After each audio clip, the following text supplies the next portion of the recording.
பெரிய உள்ள போனவங்க கொஞ்சம் கொஞ்சம் தெரிஞ்சுட்டு உள்ள போனவங்க இருக்காங்கல்ல, அவங்க பார்த்து நிறைய பேர் உள்ள வரதுக்கே பயப்படுறாங்க. இப்போ நாம எல்லாம் என்ன பண்ண வேண்டியிருக்கு, உங்க மாதிரி ஒருத்தர் நீங்க ஜெயிச்சுட்டீங்க வச்சுக்கோங்க, இன்னைக்கு பெரிய ஒரு ரோல் மாடல் எல்லாருக்கும் தெரிஞ்ச ஆப்ஷன் எதாவது நீங்க உலகம் முறை நாடுகள் அந்த முறை இருக்குது. அப்போ முக்கியமானவங்க யாரோ ஒருத்தர் செய்யும் போது அதுவே ஒரு பெரிய துண்டுகோலா அது மாறிடுது. அந்த முறையில நீங்க 2 நாள் இருக்கணும்னு கேட்டுக்கிறேன். அளவுபடியே நான் 10 வருஷமா எடுக்காம தான் இருக்கிறேன். நேச்சுரலா பெரியதா எல்லா இருந்தாலும் டாக்டர் சொல்ற மாதிரி அதோட போயிட்டு இருக்கு. முடிஞ்ச அளவுக்கு எடுக்க வேண்டாம். அதே மாதிரி உணவலையும் அதே மாதிரி இயற்கையாவே கொண்டு போகலாம்னு ஒரு ஐடியா. வீட்டில் ஆல்ரெடி பண்ணணுங்கிற இன்ட்ரெஸ்ட் இருக்குது, ஆனால் எப்படி பண்ணணுங்கிறதெல்லாம் தெரியாது. வீட்டில் தோட்டக்காரர் இருக்காரு, அப்புறம் கண்டிப்பாக மருந்து அடிச்சு விட்டுருவாரு. எதுனாலும் வேண்டாம்னு சொன்னாலும் கேட்க மாட்டாரு. அடிச்சாதான் ஒரு இல்லாட்டி வராது இருக்காரு.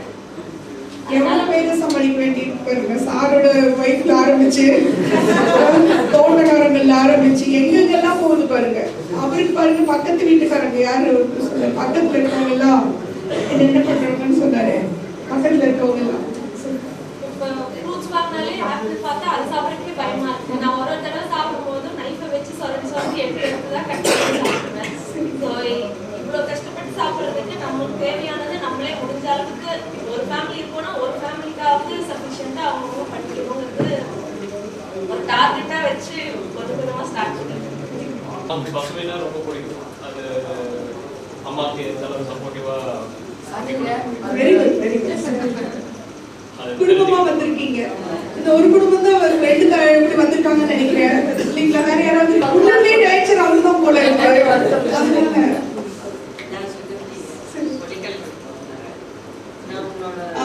முன்னாடியே கேட்டிருக்கேன். நான் அந்த மல்ச்சிங் ட்ரை பண்ணேன். ஆனா அந்த பார்ட்டிங் செடி ஒன்று இருக்கு, அது மல்ச்சிங் கூட மேல அது வந்துருச்சு. வழி இல்லாம ஓட்டி விட்டு எல்லாம் இருக்கும். ப்ராப்பரா கத்துக்கிட்டு இயற்கை விவசாயம் மட்டும்தான் பண்ணணும் அப்படின்னு முன்னாடி பண்ணவே இல்லை. நான் விவசாயம் ஏன்னா பண்ண ஃபர்டிலைசர்ஸ் இல்லாம பண்ண முடியல. 4 இயர்ஸாக சொல்லுவாங்க எல்லாமே தியரியாக தான் இருக்கு. ஸோ எதுவுமே ப்ராக்டிக்கல் வந்தது இல்லை. ட்ரை பண்ணுவாங்க, வேலை செய்கிற வரவங்க நல்லா திட்டம் என்னங்க நீங்கள் ஆர்டர் கேட்டு வச்சுருக்கீங்க மருந்து அடிச்சு விடுவாங்க. பார்த்து ஃபுல்லாக வந்துடும்.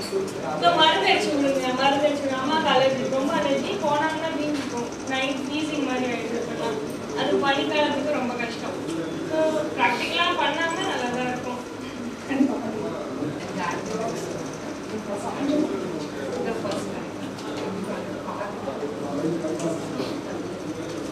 அம்மா கலந்துருவாங்க. சரி ஃபர்ஸ்ட் டைம் காமிங் பண்றீங்க.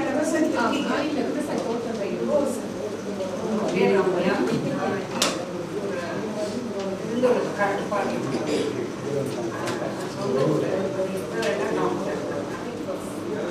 ரீசெண்டாக தான் ஷிஃப்ட் தோட்டத்துக்கு உதவி விட்டது பண்ணித்தருவேன். இப்போதான் ஒரு ஃபஸ்ட்டு ஒரு ஸ்டெப்பாக கிரவுண்டை படிக்காமல் நிறுத்தி வச்சிருக்கு. மேலே எல்லாம் காடு மாதிரி வந்து ஆனால் ஒரு டிஃப்ரெண்ட் என்ன எல்லா பூச்சி பட்டாம்பூச்சி குருவியெல்லாம் நமக்கு மற்ற இன்ட்ரடக்ஷன் நடந்துட்டு இருக்குது. இந்த செஷனுக்குள்ள நீங்கள் யாராச்சும் பதிவு பண்ணாமல் இருக்கிறவங்க கொஞ்சம் வெளியே வந்து கிட்ட பதிவு பண்ணுங்க. எனக்கும் ஒரு பொண்ணு இருக்கா. எங்க அம்மா அப்பா எங்க நல்லபடியா வந்து இன்னைக்கு எந்த ப்ராப்ளமும் இல்லாம நான் ஒரு குழந்தை இருக்கேன். அதே மாதிரி என் பொண்ணும் நல்லபடியா ஃபியூச்சர் இருக்கணும் அப்படிங்கிறதுனால எந்த ஒரு மலட்டு தண்ணி இல்லாத ஒரு விவசாயம்னா இயற்கை விவசாயம் தான். எந்த வீட்லயும் இறக்காரமா தான் பார்ப்பாங்க. என்ன பாதிப்புள்ள பூரா கோலை போட்டு வச்சிருக்கேன், கசகசங்க இருக்கும், ஆளு வந்துருவாங்க அப்படிதான் சொல்லுவாங்க. பிரபலம்னா கூட சொல்லுவாங்க, சப்போர்ட் பண்ணுவாங்க. அப்படி இன்னமும் கேட்க மாட்டாங்க. நாளைக்கு ஹஸ்பண்ட் வருவாரு, இன்னைக்கு அவனால வர முடியல. ஸோ நம்ம கொஞ்சம் பேசிக்கா எல்லாமே இது பண்ணிட்டு இப்படி கேட்காதவங்களால எதையுமே பண்ண முடியாது. நம்ம ப்ராக்டிக்கலா செஞ்சு காட்டினாவது பார்க்கணுமே. உங்களுடைய திருப்பூர்ல தான் இயற்கை தெரிஞ்சுக்கலாம். நஷ்டக்கடை இருக்கேன். நாங்கள் ஒரு கம்பெனி ஆர்டிபி கம்பெனி பெரிய ஒரு கன்ஸ்ட்ரக்ஷன் ஒர்க் நடந்துட்டு அவங்க எனக்கு வந்து இப்போ 6 மாசமா நான் வந்து அக்ரி சூப்பர்வைசராக இருக்கேன். எல்லாரும் சொல்லுவாங்க நீங்கள் கம்பெனி ஆஃபீஸ்க்குள்ளே வந்துருங்கன்னு சொல்லிட்டு அங்கே போய் நாங்களும் கொஞ்சம் தோட்டம் வச்சிருக்கோம். அது பூராமே வெயில் ஆறு கொஞ்சம் தண்ணியே உப்பாக மாட்டிடுச்சு. தண்ணி கட்டினோம்னா இருக்கிறதுக்கு ரொம்ப பூரா பொட்டிடுது. அது தண்ணி கட்டாமல் இருந்தால் கூட பரவாயில்லையா. ஆர்கானிக் காம்படிட்டிவ் ஃபார்மிங் எப்படி தெரியும்? இருக்கிறாங்க, வீட்டு போட்டு போடலாம் இருக்காங்க. அது கொஞ்சம் போட்டால் இப்போ அவங்க பத்மாமா சொல்ற மாதிரி அஸ்வினி வந்ததுங்க கவலை. அதனால பஞ்சகவி அடிச்சுட்டு சொன்னாங்க. அதை அடிச்சு போக மாட்டேங்குது, படக்குன்னு மருந்து அடிச்சுட்டு போயிடுது. அதை போட்டு எனக்கு சாயந்தரத்துக்கு பண்ணுறீங்க. இல்லை நீ செடி பிடுங்களும் சரி, நீ அதை தொடவே கூடாது அப்படின்னு சொன்னாங்க. சரி நாம் இங்கே வந்து எல்லாம் பழகிட்டு சும்மா வச்சுட்டு போட்டு வந்தேன். ராம் சொன்னாங்க பார்த்து போகலாம். மாடி தொட்டி இருக்கணும்னு ஆசை. அது இப்போ கரெக்டாக எதுவும் ரெடி பண்ணி பண்ணிட்டு இருக்கோம். எப்படின்னு தெரியாது. ஃபர்ஸ்ட் டைம் இப்போ தான் கிளாஸ் டீச்சர்லாம் அனுப்பிடுச்சுன்னா பாரதி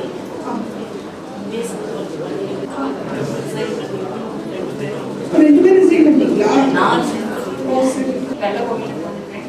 ஒரு 2 ஏக்கர் இருக்குது. இன்னும் விவசாயத்தை பற்றி எதுவும் தெரியாது. உங்கள் மூலமாக தெரிஞ்சு இயற்கை விவசாயம் தான் பண்ணணும் அப்படின்னு என் பேர் தீபக்கா, பாலத்துலேருந்து வரேங்க. இந்த ப்ராபபிலிட்டிலாம் விவசாய கணக்கு பார்த்தா உலகோட மிச்சம் மாற்றணும். அதுக்காக ஃபஸ்ட்டு நான் மாறணும். அதுக்கு எப்படி டெக்னிக்ஸ்லாம் தெரிஞ்சுட்டு இருக்கிற சுற்றி இருக்கிற விவசாயிகளுக்கும் என்னால் முடிஞ்ச விவசாயிகளுக்கு வந்து ஒரு பெரிய நம்பிக்கை இருக்குதுங்க. ஊரில் இந்த ஒரு 1000 ஏக்கர் விவசாயிகளை குறைஞ்சபட்சம் மாற்றி அவங்க ப்ராஃபிட்டும் மாற்றி அவங்க ஒரு பிஸ்னஸ் மேன் மாதிரி விவசாயிகள் பிஸ்னஸ் மேன் அளவுக்கு உயர்ந்ததுக்கு என்னோட நோக்கம். அதை வந்து ஒரு நம்பிக்கை கண்டிப்பாக இருக்குது. அது கண்டிப்பாக பார்த்துக்கணும். முழுசா 2 நாளும் இருக்கு. செந்தில்குமார் நகரத்துல இருந்தாங்க. இயற்கை விவசாயம் பண்ணிட்டு உங்களோட நிறைய கற்றுக்கலான்னு. விவசாயம் மேடம் ஆல்ரெடி விவசாயம் பண்ணிட்டு இருக்கு. காசு போட்டு ஆவாரமாக இல்லை வச்சுக்கலான்னு ஈஸியாக ஒர்க் பண்ணுறதுனால ஃபுல் டைம் பார்க்க முடியலைங்க. ஆர்ட் பார்த்துட்டு அது ஒரு லாபம்.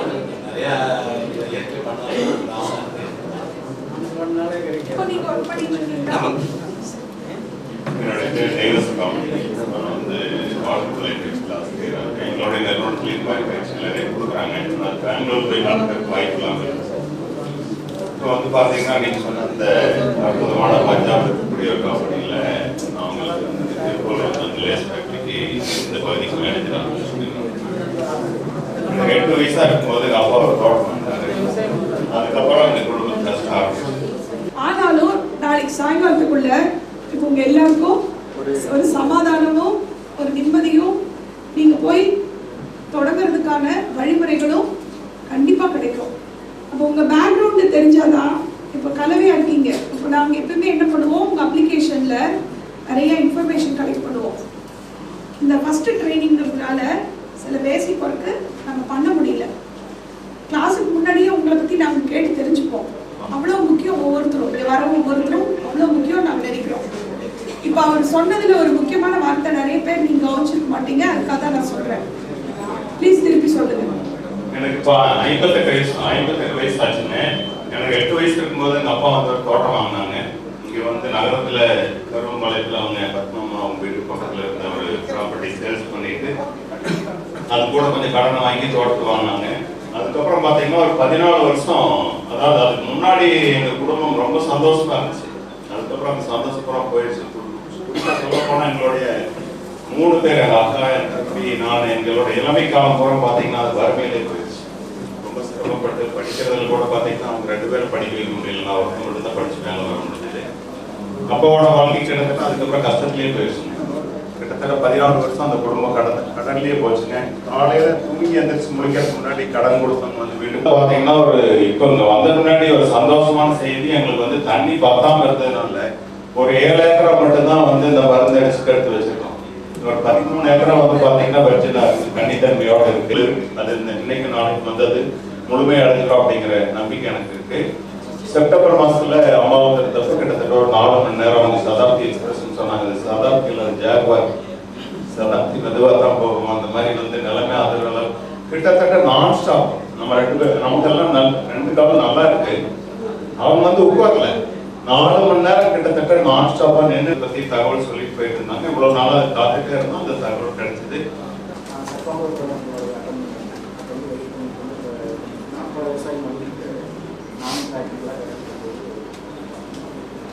எல்லாருக்கும் வணக்கங்க.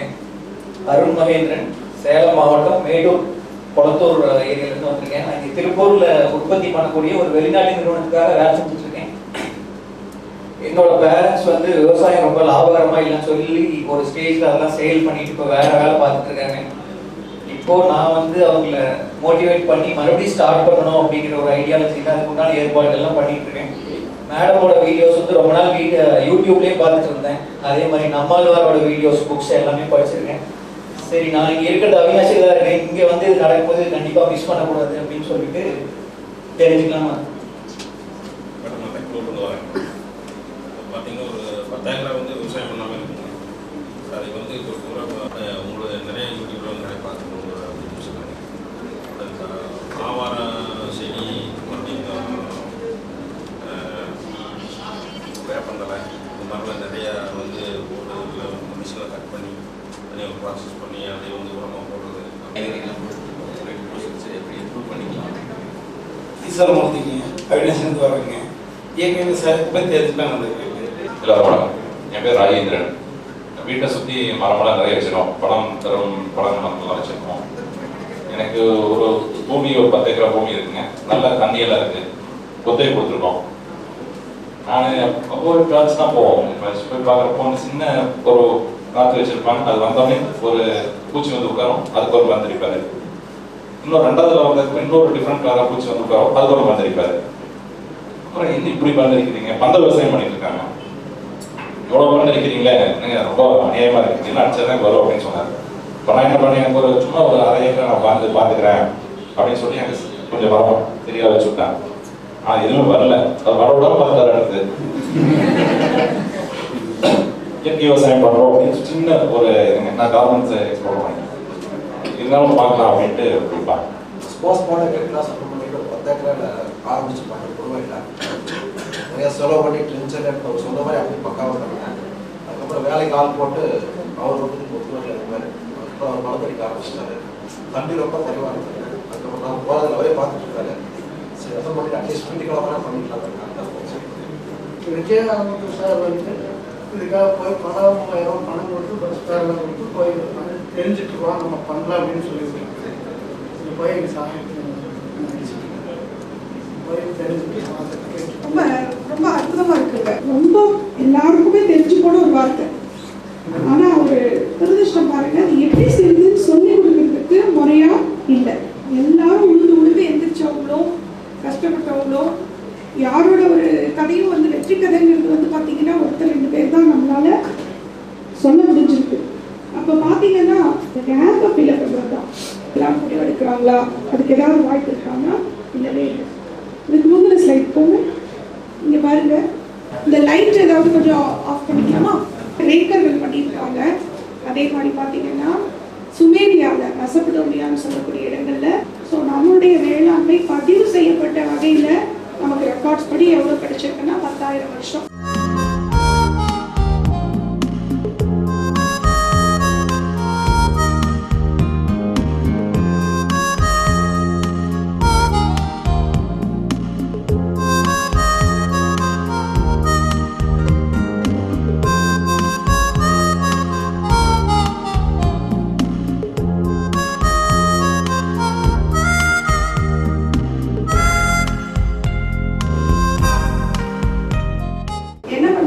வெறும் இன்புட்ஸ் மட்டும் கத்துட்டு போனீங்கன்னா, இன்புட்ஸ்னா என்ன? நம்ம இந்த 2 நாள்ல கத்துக்க போறது என்னன்னா, நம்ம ஃபார்ம் எக்கோசிஸ்டம் அழிஞ்சு போச்சு. அதை ரெஜுனேட் பண்ணி ரிவைவ் பண்றது தான் நம்ம இப்ப செய்ய போற வேலை. அங்கே ஆளே இருக்காங்க, நம்ம எதுவுமே செய்ய வேண்டாம். சும்மா இருக்க நமக்கு கத்துக்கணும். நம்ம நிறைய வேலை நிறைய செஞ்சுட்டு இருக்கோம். அவங்க வைஃப் வந்து அவங்க யூனிவர்சிட்டியில இருக்காங்க, அதனால அவங்க அதுக்கு தீவிரமா இருக்காங்கன்னு சொன்னாங்க. நான் ஒரே ஒரு உதாரணம் சொல்றேன். 23 டிசாஸ்டர்ல நாங்க வேலை செஞ்சோம். சுனாமியில் ஆரம்பிச்சு, சுனாமியில நிலமா உப்பா போயிடுச்சு. உப்பா போன நிலத்தை மாற்ற முடியும் அப்படிங்கிற நம்பிக்கை எந்த சயின்டிஸ்டுக்கும் கிடையாது, எந்த யூனிவர்சிட்டிக்கும் கிடையாது. 2 பேரும் நாங்க போய் கலெக்டர் எல்லாரையும் பார்த்து சொல்றோம், நானும் ஹஸ்பண்ட் போய் இதை மாற்ற முடியும். அப்ப எல்லாரும் எங்கள்கிட்ட கேட்குறாங்க, நீங்க எங்க சுனாமிக்கு முன்னாடி உப்பு நிலத்துல வேலை செஞ்சீங்க? நாங்க வேலை செஞ்ச அவ்வளவு நிலமும் உப்பா போன நிலம் தான். எங்க இந்தியா முழுக்க எல்லாம் ஃபெர்டிலைசர் போட்டு போட்டு சலைனாகி போச்சு. அது சுனாமியை விட பல மடங்கு மோசமான உப்புகள் பரம்பரையா போட்டு. சாங்கலி மாவட்டத்திலிருந்து ஒரு டிபார்ட்மெண்ட் அக்ரிகல்ச்சர் டிபார்ட்மெண்ட்லேருந்து எங்களுக்கு ஒரு அழைப்பு வந்துச்சு. சரத்பவார் தான் அப்போ அக்ரிகல்ச்சர் மினிஸ்டர். அவருக்கு கீழே இருக்கக்கூடிய நிதி அமைச்சர், அவங்களோட தொகுதி அது சாங்கலி. அங்கே நிறைய சக்கரை ஆலை வச்சிருக்காங்க அவங்க. அங்கே பூரா கரும்பு விவசாயம் நடந்துட்டு இருந்த இடம். இப்போ புல்லு கூட முளைக்க மாட்டேங்குது. அப்போ சக்கரை ஆலையவே மூட வேண்டிய ஒரு சூழ்நிலை வருது. அப்போ அவங்க எங்ககிட்ட சொல்றாங்க, நீங்க எப்படியா வந்து எங்களுக்கு சரி பண்ணி கொடுத்துருங்க, நாங்கள் அதுக்கான எல்லா ஏற்பாடும் பண்ணித்தரோம். யூனிவர்சிட்டி சயின்டிஸ்ட் எல்லாம் போய் பார்த்தாச்சு. அதுக்கப்புறம் கடைசியாக தான் நம்ம கிட்ட அது வருது.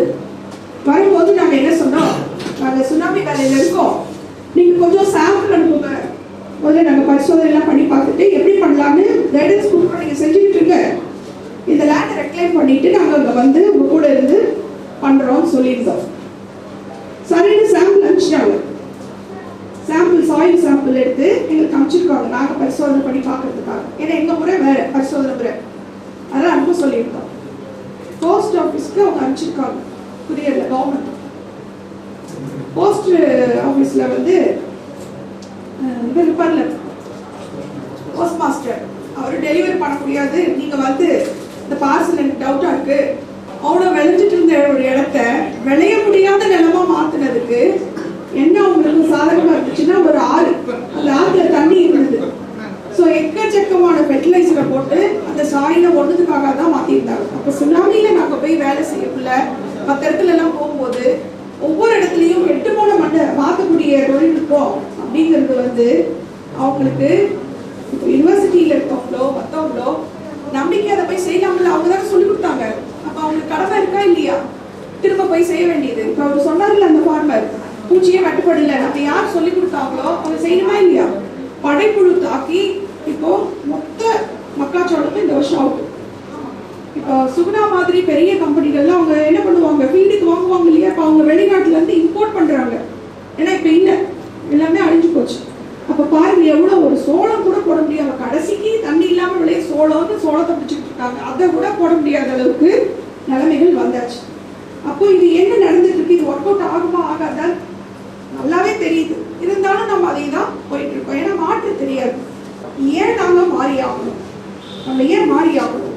இதுல கொஞ்சம் அதுல கொஞ்சம் போடலாமா, கொஞ்ச நாளைக்கு நம்ம மிக்சிங்ல பண்ணலாமா, இதெல்லாம் வரும். இது ரெண்டு வேற வேற ரோடு, வேற வேற ரோடு, வேற வேற விஷயங்கள். இந்த ரெண்டையும் ஒன்னா சேர்க்கவே முடியாது. அப்பப்ப தேவைன்னா நான் கொஞ்சம் கெமிக்கல் போட்டுக்கலாமா, இதான் நிறைய பேர் மைண்ட்ல இருக்கு. ஆனா சட்டப்படி உங்களுக்கு ஒரு ரெகுலேஷன் கிடைக்கிறதுக்கு 36 மாசம் நீங்க வெயிட் பண்ணணும். எல்லாம் பண்ணி சர்டிஃபிகேஷன் போகிற நேரத்தில் அவர் என்ன பண்ணிருப்பார், கொஞ்சோண்டு பாய்சன் போட்டாலும் அந்த நிலம் போச்சு, அதில் செஞ்சிருந்த வேலைகளும் போச்சு. சர்டிஃபிகேஷனுக்காக மட்டும் இல்லை, செஞ்ச அத்தனை வேலையும் போச்சு. அப்போ எதனால இதெல்லாம் நடக்குதுன்னா ஒரு புரிதல் இல்லை. அப்போ நான் உங்ககிட்ட கேட்டுக்கிறது என்னன்னா, இந்த அடுத்த 1/2 மணி நேரத்தை கொஞ்சம் எல்லாரும் கவனத்தை இங்கே வைங்க. இப்போ பூச்சிகள்லாம் திடீர்னு பெருகிடுச்சா, பூச்சிகள் உருவாகுதுல, இதை கட்டுப்படுத்துறது தான் பெரிய சவாலா இருக்கு. எல்லா உயிரினம் இருக்கு பாருங்க, அது எல்லாத்தையும் ஒரு தராசு தட்டில் வச்சா இன்னொரு தராசு கட்டை பூச்சிகளே ரொப்பிடும். அத்தனை வகையான பூச்சிகள் இருக்கு. விவசாயிகள் விஞ்ஞானிகள் வகைப்படுத்தி இருக்கிறதும். அப்ப பூச்சிகள்ங்கிறது நம்மளுக்கு முப்பாட்டனுக்கும் முப்பாட்டன், நம்ம பிறக்கிறதுக்கு 5 லட்சம் வருஷத்துக்கு முன்னாடியே பூமியில வந்தாச்சு.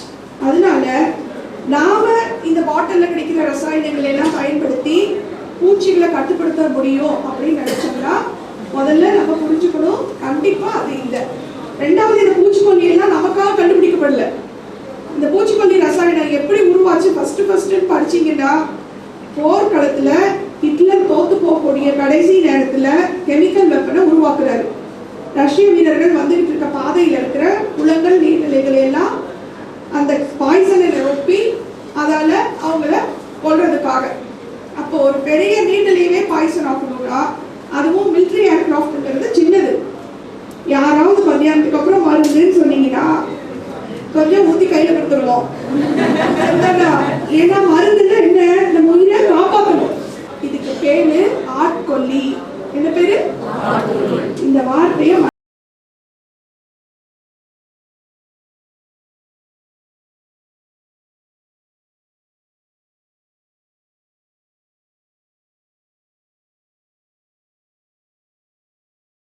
காவல் ஆணையர் அவர்கள் திருவாரூர் மாவட்டத்தில் கம்ப்ளீட்டாக வந்து டேமேஜ் ஆயிடுச்சுன்னொன்னே வெடிகாலம் 3 மணிக்கு லீவ் போட்டுட்டு அவசரமாக வந்து சொந்த ஊர் போகிறதுக்காக பயணம் போனாங்க.